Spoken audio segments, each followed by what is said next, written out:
Jak zwracać się do słuchaczy swojego podcastu? Przez ty, wy, czy może pan, pani albo państwo?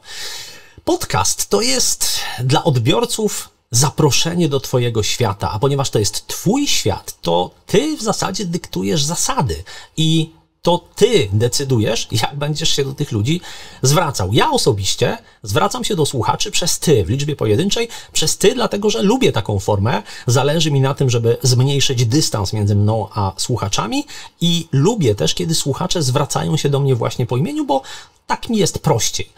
Ale wiem, że część ludzi to odrzuca. Oni uważają to za jakąś taką amerykańską modę, nie chcą takiej formy i ja nie mam z tym problemu. To znaczy godzę się z tym, że część osób nie będzie mnie słuchało, dlatego że nie pasuje im, żeby jakiś obcy koleś mówił do nich przez ty. Okej, no ich sprawa. Czy ty, czy wy, czyli czy liczba pojedyncza, czy mnoga? Ja zwykle używam liczby pojedynczej, bo zakładam, że słucha mnie w danym momencie przez dane słuchawki jedna osoba, ale czasem zdarza mi się też powiedzieć do słuchaczy w odcinku, w podcaście w liczbie mnogiej, no i nie ma z tym problemu. Czasami ta liczba mnoga jest wręcz wskazana, kiedy mówię właśnie o słuchaczach jako o zbiorowości, ale generalnie zwykle używam liczby pojedynczej, bo to ja mówię do pojedynczego słuchacza. Kiedy używać formy państwo? W każdej sytuacji możesz używać formy ty i moim zdaniem w każdej sytuacji możesz też używać formy państwo, jeżeli tak zdecydujesz. No bo z kim nam się kojarzy forma państwo? Szanowni państwo, albo jak państwo wiedzą, czy może państwo posłuchają? Myślę, że taka forma byłaby bardzo naturalna dla jakiegoś naukowca, dla jakiegoś profesora, no bo on w pracy tak się zwraca do ludzi, tak się zwraca do studentów. Nie mówi do nich przez wy, tylko mówi do nich przez państwo.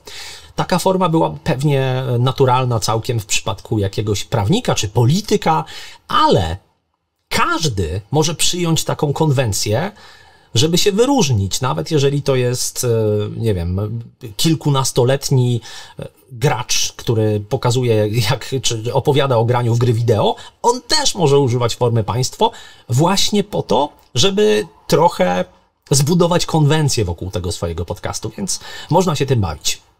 Czy zwracać się do odbiorców w rodzaju męskim czy żeńskim?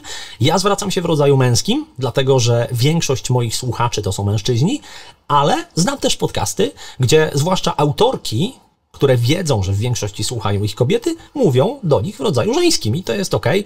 Znam też takie przypadki, że mężczyźni zwracają się do swoich odbiorczyń w rodzaju żeńskim. Nie ma problemu. To jest tylko i wyłącznie kwestia wyboru. Natomiast nie polecam takiego podwójnego zwracania się, czyli zrobilibyście albo zrobiłybyście za każdym razem. Poszlibyście albo poszłybyście, bo to jest męczące, kiedy się tego słucha. Jeżeli chcesz dostawać ode mnie więcej wskazówek związanych z nagrywaniem podcastów, zajrzyj koniecznie na stronę podcastpro.pl.